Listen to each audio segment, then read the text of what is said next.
നമസ്കാരം, ഭാരത് ലീവിലേക്ക് സ്വാഗതം. തിരുവനന്തപുരത്ത് തെരഞ്ഞെടുപ്പ് ചൂടും കാലാവസ്ഥയുടെ ചൂടുമൊക്കെ അധികമാണ്. തെരഞ്ഞെടുപ്പ് ചൂട് അധികമാണെങ്കിലും ഏതാണ്ട് ആദ്യഘട്ടത്തിൽ ഒരു ത്രികോണ മത്സരം എന്ന പ്രതീതി ജനിപ്പിച്ചിരുന്നെങ്കിലും ഇപ്പോൾ മത്സരം എന്ന് മാത്രമേ ഉള്ളൂ. കാരണം ആദ്യം തന്നെ CPI സ്ഥാനാർത്ഥിയെ പന്ന്യൻ രവീന്ദ്രൻ ചിത്രത്തിലേ ഇല്ല. ശശി തരൂരും വളരെ മൂകമായും മൗനവുമായുമാണ് പോകുന്നത്.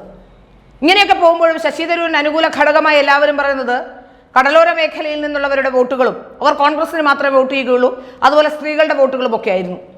എന്നാൽ കാലം മാറിയത് ശശി തരൂരിന് മനസ്സിലായില്ല. ശശി തരൂർ ഇങ്ങനെ മെല്ലപ്പൊക്കെ തുടർന്നപ്പോഴാണ് രാജീവ് ചന്ദ്രശേഖർ കളത്തിൽ നിറയുന്നുണ്ടെന്ന് ശശി തരൂരിന് മനസ്സിലായത്. ശശി തരൂരും രാജീവ് ചന്ദ്രശേഖറും തമ്മിലൊരു മത്സരമെന്ന് പോലും പറയാൻ കഴിയാത്ത ഒരു ചിത്രമാണ് ഇപ്പോൾ ഉള്ളത്. കാരണം നമുക്കറിയാം, യൂത്ത് കോൺഗ്രസ്സുകാരനെ ഒരാൾ ശശി തരൂരിന് എതിരാളിയായി ഷൈൻലാൽ എന്ന് പറയുന്ന ഒരാൾ, ഒരു അഡ്വക്കേറ്റ് ഷൈൻലാൽ മത്സരത്തിന് എത്തിയിട്ടുണ്ട്. അതുകൂടാതെ CSIയുടെ ഒരു സ്ഥാനാർത്ഥി മത്സര രംഗത്തേക്ക് എത്തുന്നു. അതുകൊണ്ട് തന്നെ CSI വോട്ടുകളും നാടാർ വിഭാഗത്തിന്റെ വോട്ടുകളുമൊക്കെ എതിരാകും എന്ന് ഏതാണ്ട് ഉറപ്പിച്ചു കഴിഞ്ഞു. മാത്രമല്ല, ശശി തരൂർ ഒന്നും ചെയ്തിട്ടില്ല എന്ന യാഥാർത്ഥ്യം ജനങ്ങൾക്ക് മനസ്സിലാകുന്നുണ്ട്. രാജീവ് ചന്ദ്രശേഖറിന് ശശി തരൂരിന് നേരത്തെ അനുകൂല ഘടകങ്ങളായിരുന്ന വിദ്യാഭ്യാസം, ലാംഗ്വേജ് ഫ്ലുവൻസി എല്ലാം തന്നെയുള്ള ഒരാളാണ് രാജീവ് ചന്ദ്രശേഖർ. അതിനുമപ്പുറം രാജീവ് ചന്ദ്രശേഖർ ഒരുപക്ഷെ ഒരുപടി മുന്നിലാണ്. ഒരു തരത്തിലുള്ള അപവാദങ്ങളോ പ്രശ്നങ്ങളോ ഒന്നും തന്നെ അദ്ദേഹത്തെ സംബന്ധിച്ചില്ല. അത് അഴിമതിയുടെയുമില്ല, മറ്റ് സ്ത്രീ വിഷയങ്ങളുമായി ബന്ധപ്പെട്ടുമില്ല. എന്നാൽ അഴിമതിയും സ്ത്രീ വിഷയങ്ങളുമായി ബന്ധപ്പെട്ടും കഴിഞ്ഞ 15 വർഷമായി തിരുവനന്തപുരത്തെ MP എന്ന രീതിയിൽ യാതൊരു പ്രവർത്തനങ്ങളും നടത്തിയിട്ടില്ല എന്നുള്ള ഇത്തരത്തിലുള്ള എല്ലാ ചീത്തപ്പേരുകളുമുള്ള ഒരാളാണ് ശശി തരൂർ. അതുകൊണ്ട് തന്നെ ശശി തരൂരിനെ കുറിച്ച് തിരുവനന്തപുരത്ത് നിന്നും ആൾക്കാർ പാർലമെന്റ് കാണിക്കില്ല എന്നാണ് മനസ്സിലാക്കാൻ സാധിക്കുന്നത്. കുറച്ചു കാലം മാത്രമേ എല്ലാവരെയും പറ്റിക്കാൻ പറ്റൂ, എല്ലാ കാലത്തും എല്ലാവരെയും പറ്റിക്കാൻ കഴിയില്ല. അതുകൊണ്ട് തന്നെയാണ് തിരുവനന്തപുരത്തെ ജനങ്ങൾ ഇത്തവണത്തെ വിധി എഴുതുമ്പോൾ അത് രാജീവ് ചന്ദ്രശേഖറിന് അനുകൂലമാകുമെന്ന് ശശി തരൂർ മനസ്സിലാക്കി കഴിഞ്ഞു. ഇതിൻ്റെയൊക്കെ അടിസ്ഥാനത്തിൽ ഇപ്പോൾ പലതരത്തിലുള്ള ആരോപണങ്ങൾ അദ്ദേഹത്തിനെതിരെ ഉന്നയിക്കാൻ ശ്രമിക്കുന്നു. അദ്ദേഹത്തെ ജയരാജന്റെ കുടുംബവുമായി ബന്ധപ്പെട്ട് ബിസിനസ് ബന്ധമുണ്ട് എന്ന തരത്തിലുള്ള ചില വാർത്തകൾ വന്നിരുന്നു.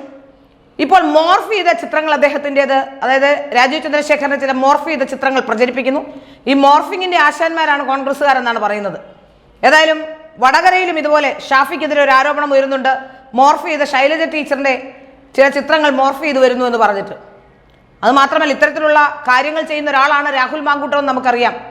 തെരഞ്ഞെടുപ്പിൽ വോട്ടുണ്ടാക്കിയതും കാർഡടിച്ചതും ഒക്കെയുള്ള രീതികൾ നമ്മൾ കണ്ടതാണ്. അതിന്റെ പേരിൽ കേസ് നേരിടുന്ന വ്യക്തി കൂടിയാണ്. അപ്പോൾ യൂത്ത് കോൺഗ്രസ്സുകാർക്ക് ഏറ്റവും നന്നായി അറിയാവുന്നത് മോർഫ് ചെയ്യാനും അതുപോലെ തന്നെ ഇത്തരത്തിൽ വ്യാജ കാർഡുകൾ ഉണ്ടാക്കാനും ഒക്കെയാണ്. അതുകൊണ്ട് തന്നെ ഇത്തരം ഒരു മോർഫ് ചെയ്ത ചിത്രം പ്രചരിപ്പിക്കുന്നു എന്ന് പറഞ്ഞുകൊണ്ട് കോൺഗ്രസ് നേതാവിനെതിരെ ഡൽഹി പോലീസിൽ പരാതി നൽകിയിരിക്കുകയാണ് രാജീവ് ചന്ദ്രശേഖർ.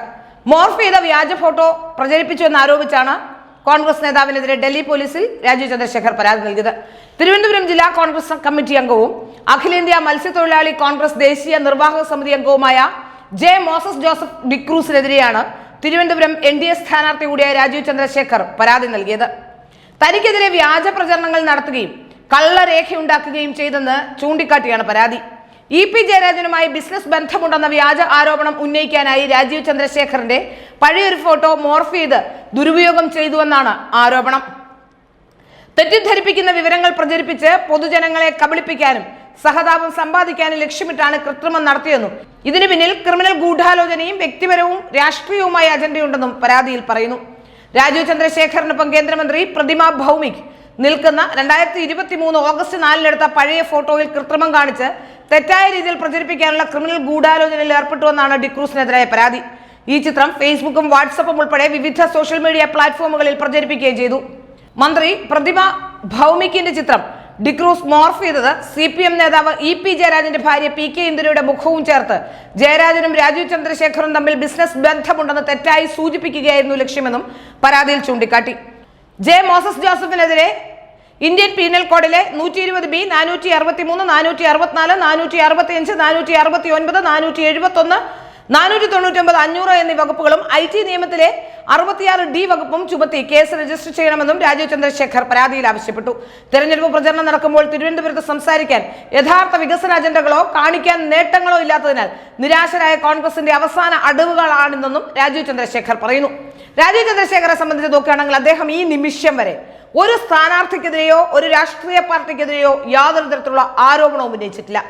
അദ്ദേഹം പറയുന്നത് കഴിഞ്ഞ 15 കൊല്ലമായി ഈ മണ്ഡലത്തിൽ നടക്കാതെ പോയ വികസനം അദ്ദേഹം നടത്തും. അതിനുവേണ്ടിയ അദ്ദേഹത്തിനൊരു മാസ്റ്റർ പ്ലാൻ ഉണ്ട്. അദ്ദേഹം കാര്യങ്ങൾ വിശദമായി പഠിക്കുന്നുണ്ട്. അദ്ദേഹം ചില സംഭവങ്ങൾ നടത്തിക്കൊടുക്കുകയും ചെയ്തു. ചില കാര്യങ്ങളിൽ തീരുമാനമെടുത്തു. താൻ വികസനത്തെക്കുറിച്ച് മാത്രമാണ് സംസാരിക്കുന്നതെന്ന് പറയുന്ന മാന്യനായ രാഷ്ട്രീയക്കാരനാണ് രാജീവ് ചന്ദ്രശേഖർ. അത്തരം മാന്യനായ ഒരു രാഷ്ട്രീയക്കാരനെയാണ് ഇങ്ങനെ വ്യാജ ഫോട്ടോ കൊണ്ടും അല്ലെങ്കിൽ വ്യാജമായി ഫോട്ടോകൾ നിർമ്മിച്ചുകൊണ്ട് തകർക്കാൻ ശ്രമിക്കുന്നത്. കോൺഗ്രസ് എല്ലാ കാലവും ചെയ്തുകൊണ്ടിരിക്കുന്നത് ഇങ്ങനെയാണ്. കോൺഗ്രസ് അവരുടെ ഉള്ളിൽ പോലും ചെയ്തുകൊണ്ടിരുന്നതാണ്.